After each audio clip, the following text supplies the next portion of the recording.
কিরে ভাই ওখানে কেন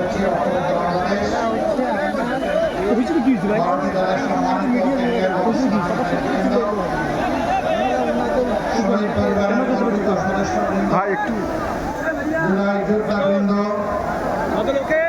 এবং প্রিয় লালমনির হাট নীলফামারীবাসী সাংবাদিক বন্ধুগণ, আপনারা সবাই ভালো আছেন? ভালো আছেন? বলবেন যে 9টা থেকে এসেছি, রোদে পুড়ে পুড়ে আর ভালো থাকা যায়? হ্যাঁ, ভালো আছেন? আলহামদুলিল্লাহ, আলহামদুলিল্লাহ। আমি সংক্ষেপে কিছু কথা আপনাদের কাছে আমানত হিসাবে রাখতে চাই। আপনারা সেই আমানত ধারণ করার জন্য প্রস্তুত আছেন? আলহামদুলিল্লাহ। আমি গভীর শ্রদ্ধার সাথে স্মরণ করছি যাদের কারণে, যাদের লড়াই, যাদের জীবনদান আজকে আমাদেরকে এখানে এসে হাজির তৌফিক দিয়েছেন, সেই সমস্ত জুলাই শহীদ এবং যোদ্ধাদের। এখানে আমরা 4টি ধর্মের মানুষ উপস্থিত আছে বলে আমি বিশ্বাস করি। বাংলাদেশটা সাম্প্রদায়িক সম্প্রীতির একটা চারণভূমি, লীলাভূমি। যুগ যুগ ধরে এখানে আমরা বসবাস করে আসছি অত্যন্ত শান্তিতে, সৌহার্দ্যপূর্ণ পরিবেশ।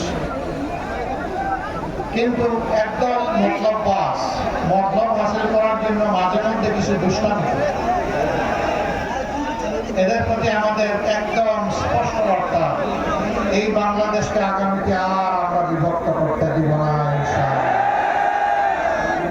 এরা জাতিকে বিভক্ত করে, জাতির মধ্যে হিংসা প্রতিহিংসা জেদ সৃষ্টি করে, জাতিকে পরস্পরের বিরুদ্ধে লাগিয়ে এরা জাতির সম্পদ চুরি করেছে, ডাকাতি করেছে, লুণ্ঠন করেছে, মানুষের উপর বেশিরভাগ দফায় দফায় চাপিয়ে দিয়েছে।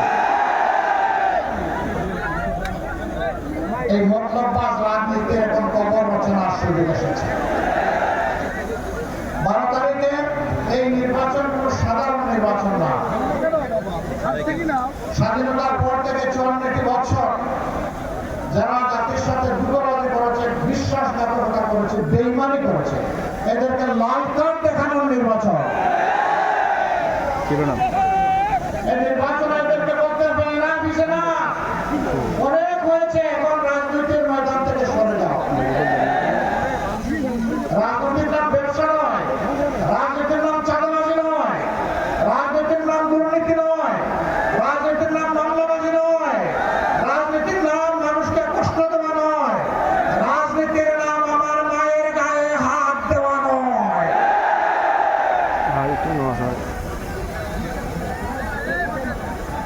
এই অপরাজনীতির অবসান আমরা ঘটাবো ইনশাআল্লাহ।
control.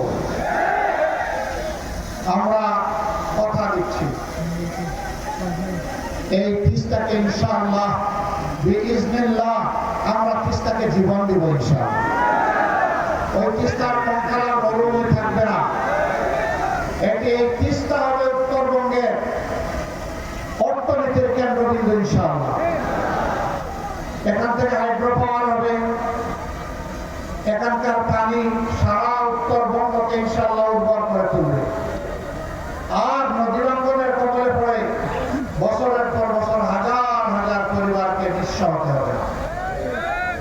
আমরা কথা দিচ্ছি যে কোনো মূল্যের বিনিময়ে ইনশাআল্লাহ তিস্তা পরিকল্পনা বাস্তবায়ন হবে। কারো লাল চোখ আমরা পরোয়া করবো না। আমার দেশ আগে, এই দেশের জনগণের স্বার্থ আগে। আমরা কারো স্বার্থে আঘাত দেব না, কিন্তু আমাদের স্বার্থে কেউ এসে বাগড়া দিবে তাও আমরা মেনে নেব না। আপনারা সাথে থাকবেন, দুই হাত নিয়ে মজবুত হয়ে থাকবেন ইনশাআল্লাহ। ভাইরা, এখানে অনেকগুলো যৌক্তিক দাবি রয়ে গেছে।